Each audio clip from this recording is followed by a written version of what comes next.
LITचा दर्जा मोठ्या प्रमाणात वाढतोय आणि आता इथे अतिशय सुंदर असं शैक्षणिक संकुल हे आपण तयार करतो आहोत। यामुळे एक आंतरराष्ट्रीय विद्यापीठासारखं LITचं एक कॅम्पस या ठिकाणी तयार होईल आणि निश्चितपणे पुढच्या काळामध्ये जसं मागच्या 8 दशकात best of the chemical engineers हे जगभरात LITने दिले, तसंच आपल्या देशाला आणि जगाला उत्तम इंजिनियर देण्याचं काम LITच्या माध्यमातून होईल। पुण्यामध्ये जे बलात्कार हत्येचं प्रकरण झालं त्या प्रकरणामध्ये नागरिकांचा नातेवाईकांचा प्रचंड रोष आहे। त्यांची अशी मागणी होती की तुम्ही तिथे भेटीला यावं। मी काल स्वतः पीडितेच्या वडिलांशी 2 वेळा बोललो। मी त्यांना हे समजावून सांगितलं की आपल्याला नराधमाला मृत्यूदंडाची शिक्षा करून घ्यायची आहे। त्याकरता वेळेत चार्जशीट दाखल होणं आणि केस चालणं याकरता आम्ही माननीय हायकोर्टाच्या माध्यमातून सगळ्या गोष्टीला फास्ट ट्रॅकवर नेतो आहोत। रेकॉर्ड वेळेत काम करण्याचा आमचा या संदर्भातला प्रयत्न आहे। लोकशाहीमध्ये आपल्याला सगळ्यांनाच असं वाटतं की अशा नराधमाला भर चौकामध्ये फाशी दिली पाहिजे, पण ती लोकशाहीत करता येत नाही। लोकशाही कायद्याने चालते, पण कोणाला कायद्याचा दुरुपयोग करता येऊ नये या दृष्टीनं कुठलाही लूपहोल न ठेवता या नराधमाला यमसदनी कसं पाठवायचं, त्याला मृत्यूदंडाची शिक्षा कशी होईल, अशा प्रकारचा संपूर्ण प्रयत्न हा राज्य शासनाच्या वतीनं त्या ठिकाणी केला जाईल। न्यायालयातनं हे प्रकरण वेगानं मार्गी लावलं जाईल। तशा संदर्भातलं एक लेखी पत्र देखील आम्ही पीडितेच्या कुटुंबाला दिलेलं आहे। घटना गंभीर आहे, रोष देखील साहजिक आहे। नागरिकांचा रोष असणं काही हे चुकीचं नाहीये।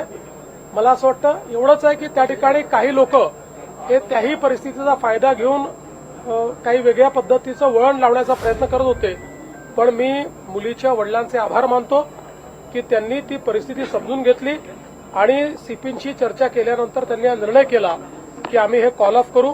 दुर्दैवाने काही लोक त्यांनाही जाऊ देत नव्हते, त्यांनाही अडवायचा प्रयत्न करत होते।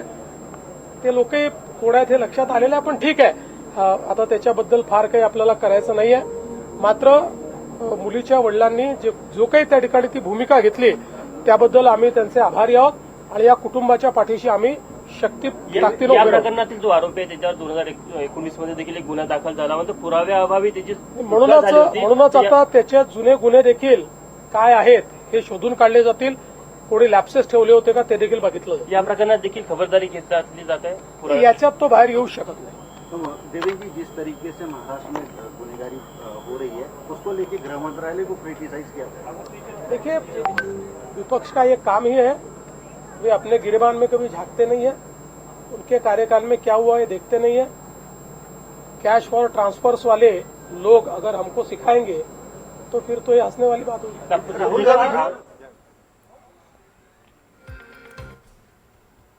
आरोपीला कठोर शिक्षा होणार असं पत्र कुटुंबियांना दिलेलं आहे। पीडित कुटुंबियांशी मी 2 वेळा बातचीत केलेली आहे। न्यायालयामध्ये हे प्रकरण वेगानं मार्गी लावलं जाईल असं मुख्यमंत्री देवेंद्र फडणवीस यांनी म्हटलेलं आहे।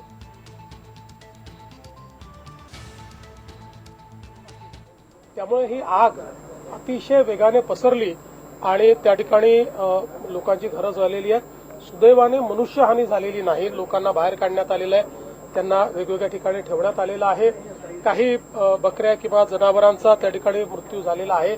प्रशासन रात्री पण पूर्ण वेळ त्या ठिकाणी वेळेवर उपस्थित होतं। प्रशासनाने त्यात उत्तम काम केलेलं आहे। पालकमंत्री बावनकुळे साहेब हे स्वतः लक्ष ठेवून होते, ते स्वतः आता त्या ठिकाणी चाललेले आहेत आणि मग त्यांच्या रिपोर्टच्या अनुसार या लोकांचं पुनर्वसन करण्याच्या संदर्भात सरकार पुढाकार घेईल। राहुल गांधी ने ऐसा कहा है, भाजपा के जो गुजरात के प्रदेश अध्यक्ष है उन्होंने एक टिप्पणी की है महिला सांसद के ऊपर कांग्रेस के, तो उसके बाद राहुल गांधी ने कहा है कि यही इनका नारीवाद है। देखिए, राहुल गांधी को इस संदर्भ में बोलने का कोई अधिकार नहीं है। ये ऐसी पार्टी है जिसने